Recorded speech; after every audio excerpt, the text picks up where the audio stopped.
Arqueomanía.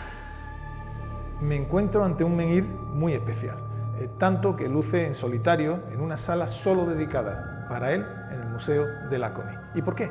Pues porque dicen que evoca una profunda sensación de paz y de silencio. Y es verdad.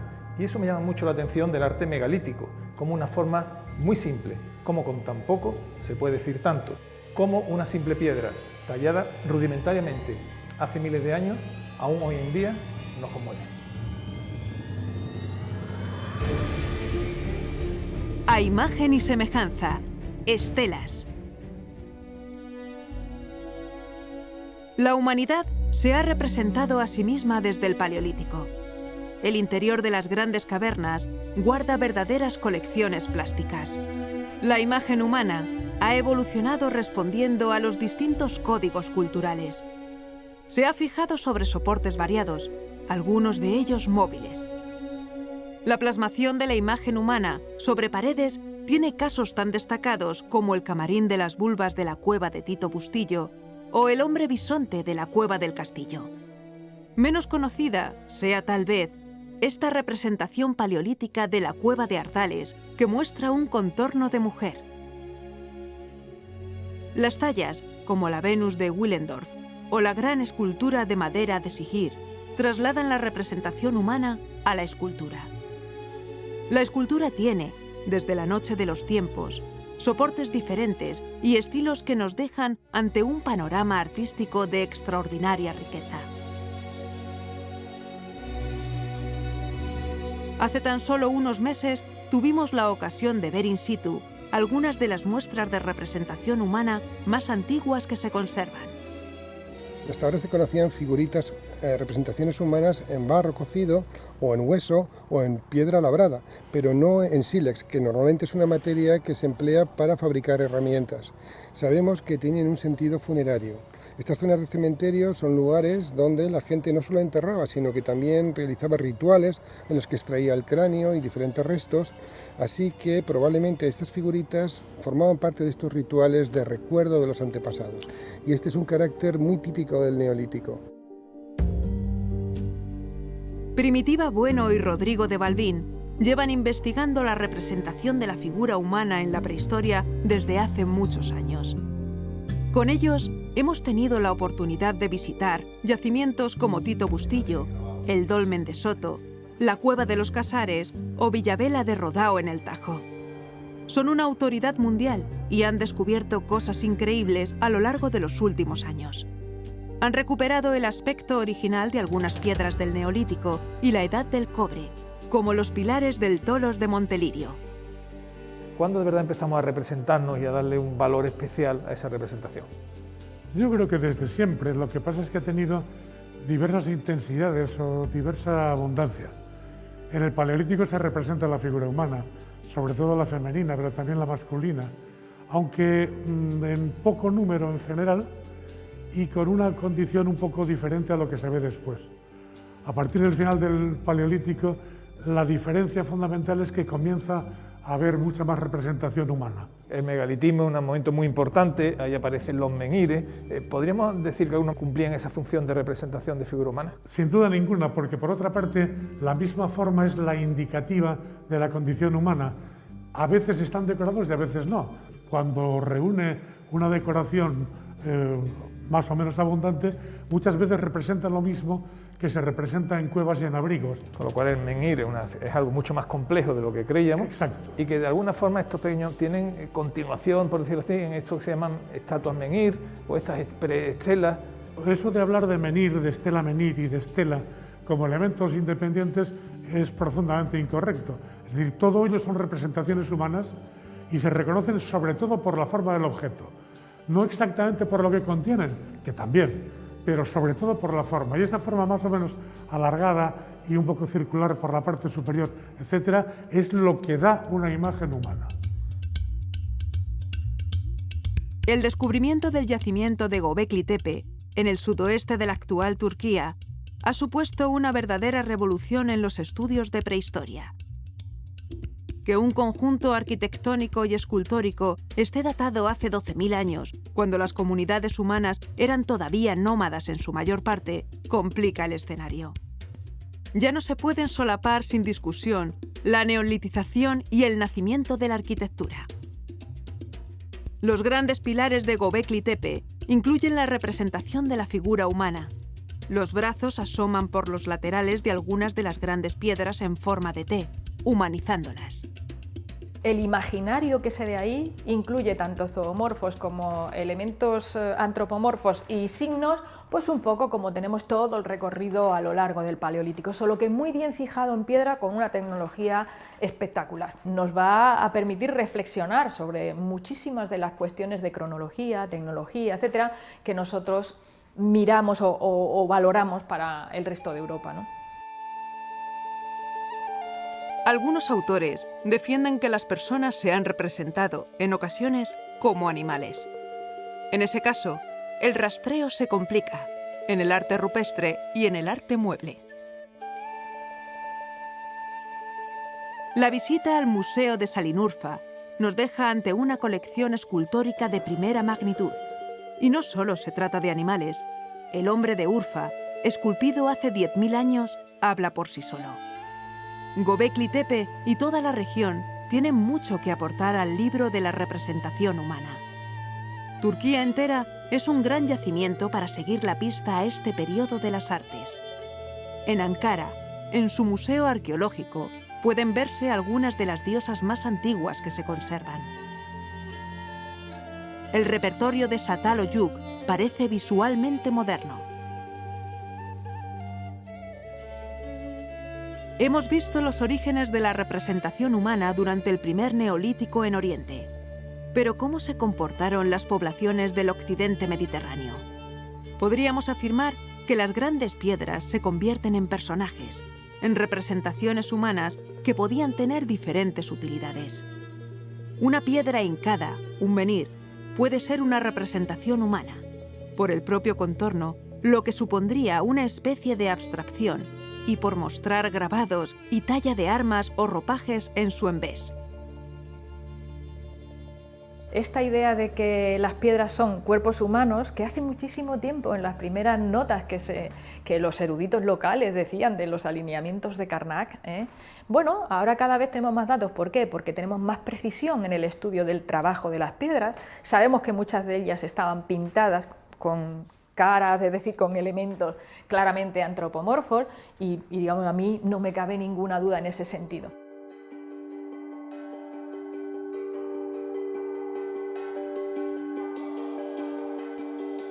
Una de las iconografías más discutidas de la prehistoria son las Venus. En general, hay un cierto consenso en identificarlas con cultos a la naturaleza y a la diosa madre. La fertilidad, de tierras y vientres, y un cierto diálogo con el cosmos habrían estado detrás de estas figuras que se asocian a prácticas religiosas primitivas. En Europa, a medida que avanzaba el Neolítico, iban apareciendo en diferentes formatos. El Neolítico y su continuación en la Edad de los Metales aumenta el número y dispersión de las culturas continentales, disparando su complejidad. Este fenómeno se manifiesta en la pervivencia de viejos modelos y la paulatina incorporación de nuevos. Las gentes de la prehistoria otorgaban un valor a las grandes piedras, a sus monumentos megalíticos, como se está demostrando en Stonehenge. En la península ibérica tenemos varios casos de reutilización de grandes piedras en monumentos funerarios. El dolmen de Soto, en Trigueros, Huelva, es uno de ellos. Yo creo que cada una de las piedras, hoy lo podemos demostrar, ¿no?, científicamente, tiene una biografía propia. Es decir, se ha cogido una piedra antigua, se ha transformado de tal manera y se ha utilizado a lo largo de mucho tiempo. Vosotros estuvisteis en el dolmen de Soto y visteis que la losa de cabecera es una estela fragmentada. Uno de sus fragmentos forma parte del monumento y es un ortostato, y esa losa fácilmente era una estela de 6 metros como poco, que forma parte de una construcción anterior que sabemos que es más antigua que el cuarto. Yo creo que las grandes piedras guardan la memoria de una gran parte de la prehistoria europea, y a medida que vamos teniendo más datos arqueológicos, la interpretación, la dirección de lo que podemos pensar va en ese sentido. Las estelas bien como tradición de usar las grandes piedras para la representación humana, bien como novedad, comienzan a aparecer en los dólmenes y otras tumbas monumentales. La estela de Crato es un ejemplo extraordinario. Normalmente aparecen los ojos, la nariz, collares. Cuando aparecen los brazos aparecen en posiciones delanteras del cuerpo, y el resto es un manto completo, que suele abarcar la parte superior con algún tipo de adorno y la parte inferior suele tener motivos geométricos. Bueno, me parece muy interesante que las señoras enterradas en Montelirio pues, van vestidas con mantos de ese tipo. Por lo que podríamos llamar que mantos ceremoniales, una manera de representarse que se repite y se repite en todas las representaciones de este tipo, que conservan restos de trabajo, de talla, de pintura, etcétera, ¿no? Dentro del Tolos de Montelirio, en Valencina de la Concepción, también encontramos estelas de este tipo. Montelirio es además uno de los pocos casos en los que se ha encontrado vestimenta calcolítica bien conservada. De manera que las ropas que aparecen en las figuras representadas en menhires y ortostatos tienen así demostrada su existencia. El descubrimiento reciente de un nuevo dolmen en Antequera, Málaga, ha reafirmado la presencia de estelas en este tipo de monumentos funerarios.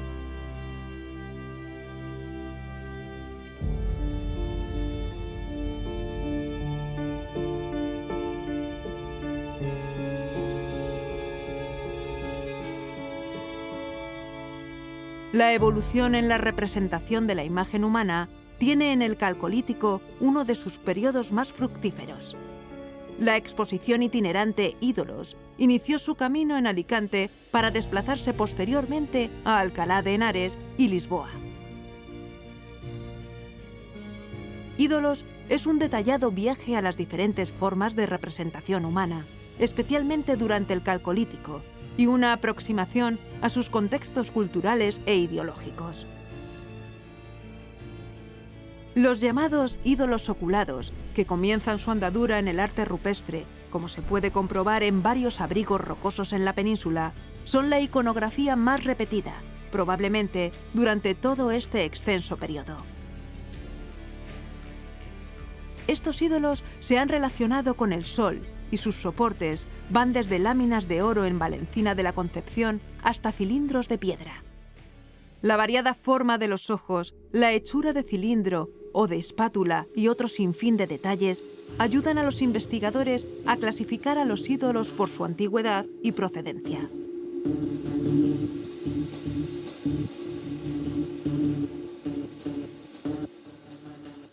La Edad del Bronce peninsular tiene un repertorio de ajuares suntuarios muy notable.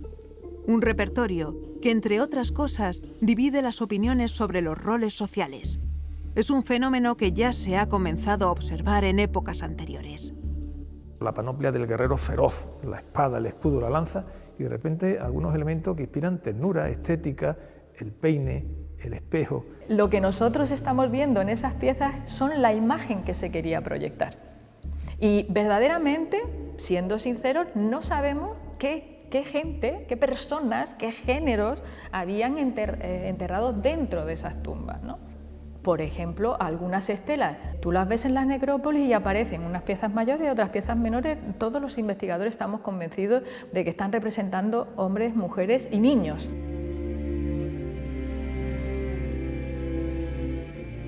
Cerdeña es un paraíso para los amantes de la prehistoria y de la vida en general. Sus monumentos de la Edad del Cobre y del Bronce son impactantes. Las grandes nuragas, los pozos y las tumbas de gigante son parte de un acervo cultural genuino. Lugar de paso y microcosmos, Cerdeña posee varias colecciones de escultura y de estelas que son de enorme importancia para comprender la evolución de los tipos de representación de la imagen humana en el Mediterráneo central. Veamos algunos vestigios de su prehistoria antes de centrarnos en el mundo de las estelas.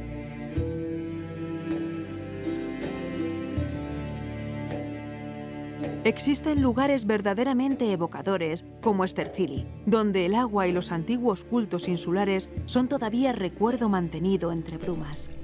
en pleno corazón de la montaña de Cerdeña, a más de 1200 metros de altitud, con este bosque de castaño que nos rodea y envuelto por una bruma que hace el lugar aún más mágico, se encuentra Domo de Ursía, un antiquísimo templo nurágico claramente vinculado al agua. Aparece el agua en una especie de templo pozo, en un venero e incluso debajo de la estructura principal, con lo cual queda clarísimamente, una vez más demostrada, la íntima relación que existe entre estos monumentos de la prehistoria y el agua.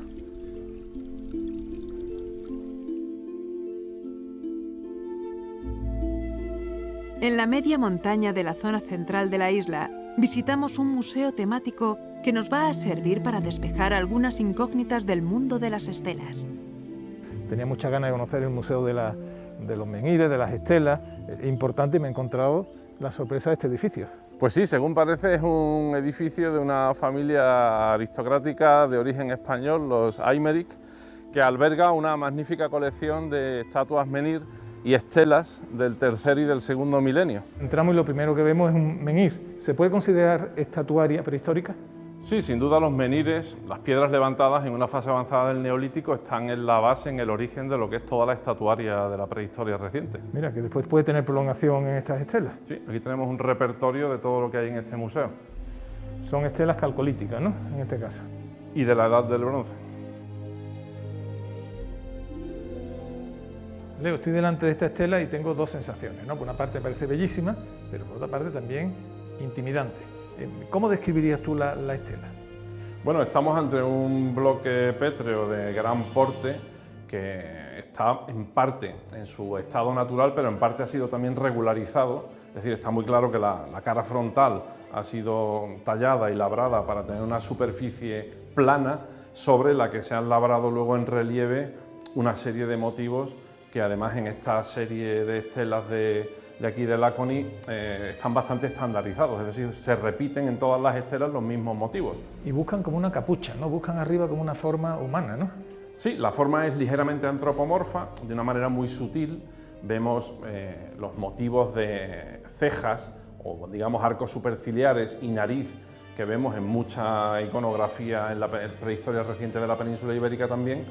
Y luego vemos dos motivos que tienen mucho protagonismo en esta serie concretamente, en Laconi, que son este elemento en forma de tridente, podemos decir, y luego en la base o a media altura de la estela un motivo o un atributo que se suele interpretar aquí como un doble puñal.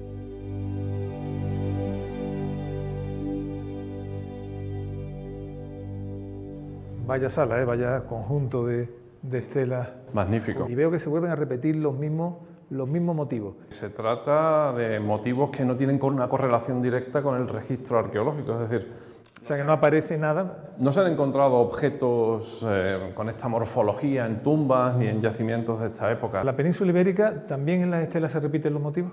Sí, en muchos casos. Es decir, hay una tensión muy interesante entre un cierto patrón reiterativo, digamos, de concomitancia de motivos que aparecen en series enteras de estelas, pero al mismo tiempo luego de idiosincrasias que obedecen un poco pues, a tradiciones locales y que representan pues, un elemento de aportación más específica de determinadas regiones, de determinadas comunidades, dentro de lo que es un patrón o un marco de diseño más general. Otra estela espléndida, con los motivos que se repiten, este doble cuchillo, esta especie de tridente, esa mirada que a mí por lo menos me parece intimidante, pero aquí curiosamente está como girada. ¿Tú crees que es posible que a las estelas le dieran forma artificial, o sea, que voluntariamente hubieran girado la cabeza? Bueno, es evidente en este museo que se dan las dos situaciones. Algunos bloques están trabajados para tener una forma específica y una silueta, digamos, muy concreta, pero otros, como creo que es este caso, se ha respetado la forma de un bloque natural que se ha adaptado, sobre todo para crear una superficie plana frontal sobre la que se presentan los motivos que son los protagonistas de la composición. Esta estela me ha llamado mucho la atención y me han explicado varias cosas, ¿no? Primero, que es una estela femenina, se aprecia los dos senos, pero lo más importante también es este motivo que parece una puerta. Es una entrada quizá a una cueva que existe, que significaría el paso de la vida a la muerte. Pero va más allá. En el Paleolítico la cueva fue el gran templo y de alguna forma esta estela que recoge esa puerta de la cueva marca la transición, el paso de esos ritos paleolíticos a los nuevos ritos megalíticos. Las estelas de Guerrero o del suroeste tienen su máxima expresión en España en los museos de Badajoz y Cáceres, muy cercanos a la frontera portuguesa. La colección de Badajoz recoge casi toda la iconografía conocida al respecto. Los grandes repertorios de armas, las estelas diademadas y también las epigráficas pueden disfrutarse aquí como en pocos lugares.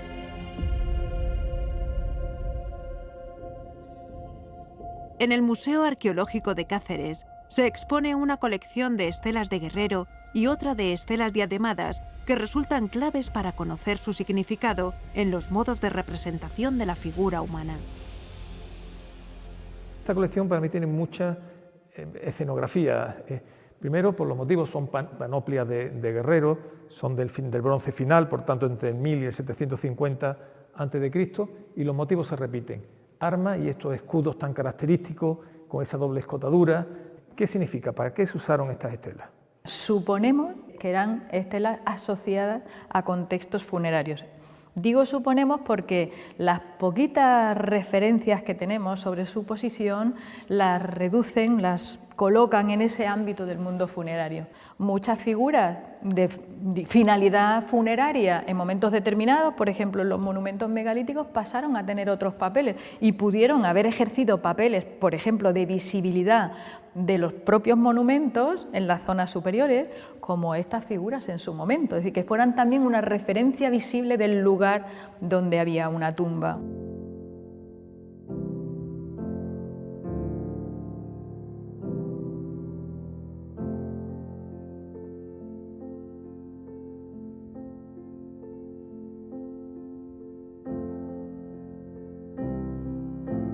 Aquí ya vemos las magníficas estelas del bronce que me han sorprendido mucho. Le llaman estilo alentellano. ¿Qué son en verdad estas estelas? Se denominan estelas alentellanas por el área que ocupan, aunque ocupan más. ¿Y por qué se caracterizan? Primero, sabemos que son tapas de cistas, sabemos su posición. Segundo, sabemos que son estelas funerarias. ¿Estarían dispuestas entonces horizontalmente? ¿O teóricamente estarían dispuestas horizontalmente, pero algunas de las que tenemos como estatuas son verticales. Sabemos, por ejemplo, cómo llevaban las cosas puestas, porque curiosamente esto es una representación plana, pero aquí nosotros podemos ver un cuerpo. Es decir, como sabemos que las armas se las colgaban del cuello y ahí tenemos las tiras, podemos colocar la pieza en el sentido. Esta pieza tan curiosa, no sabemos muy bien lo que es, podría estar colgada. Bueno, estas piezas se han llamado ancoriformes o dobles ancoriformes, ¿no? Porque tienen una zona superior y una zona inferior. No sabemos lo que serían, no tenemos un elemento material comparable, pero sí sabemos una cosa de todas las estelas y estatuas de esta cronología, que algunas cogen formas de arma y la antropomorfizan, por ejemplo, las piezas italianas. Pero el tiempo no se detiene y la evolución hace que las formas cambien, ¿no? Cambian las estelas del bronce de las armas y aparecen estas nuevas estelas con algo portentoso, la escritura, lo que se conoce como arquitectura tartésica o del sudoeste. ¿Son las mismas gentes? ¿Son gentes distintas? ¿Hay una evolución simplemente cultural? Primero se decía que eran escritura tartésica y luego algunos de sus estudiosos pues, han ofrecido matices interesantes diciendo, hombre, a lo mejor podemos llamarlo escritura del suroeste, a partir de una serie de estudios que demuestran que son escrituras de distintos sitios y en un momento determinado se mezclan con el alfabeto fenicio famoso. Ya han detectado algunos nombres que ellos dicen de origen galaico en alguna ocasión, que son muy interesantes, ¿no? Y también han detectado fórmulas rituales. Las estelas de Guerrero tienen también presencia en lugares más centrales, como el Valle del Guadalquivir. Los casos de Ategua y del Cortijo de Mirasiviene son paradigmáticos. El mundo de los grandes ganaderos o de los guerreros legendarios se extendió por buena parte de la península, respetando casi siempre las viejas piedras que representaron a otras personas en momentos previos. En Almargen, Málaga, podemos disfrutar de uno de estos ídolos y de una estela. Nuestro recorrido por el territorio de las estelas de Guerrero nos llevan hasta su misma frontera, a este pueblo malagueño de Almargen, que es un pueblo realmente curioso porque está en el límite de las cuencas hidrográficas del Guadalquivir por una parte y del Guadalhorce, ya en la cuenca mediterránea, por otra. Aquí apareció una estela de Guerrero con todos sus elementos que vamos a conocer. Presidiendo la sala me encuentro la estela, la verdad es bellísima, ¿no? Tiene sus característicos elementos, el escudo circular, algún arma, en este caso una lanza, la figura humana, y parece que tiene dedos, que no es tan frecuente dentro de la estela de Guerrero. Es un proceso de transición y transmisión cultural fascinante. El siguiente paso fue la escritura. Hemos recorrido y atravesado geografías y tiempo para conocer la evolución de las estelas. Llegamos ahora a su etapa final, cuando sobre ellas aparece la escritura. Una escritura aún no descifrada, que algunos conocen como tartésica y otros como del sudoeste. Para conocerla hay que viajar a Portugal. Por eso me encuentro ahora en Almodóvar, en el Bajo Alentejo, para conocer su museo.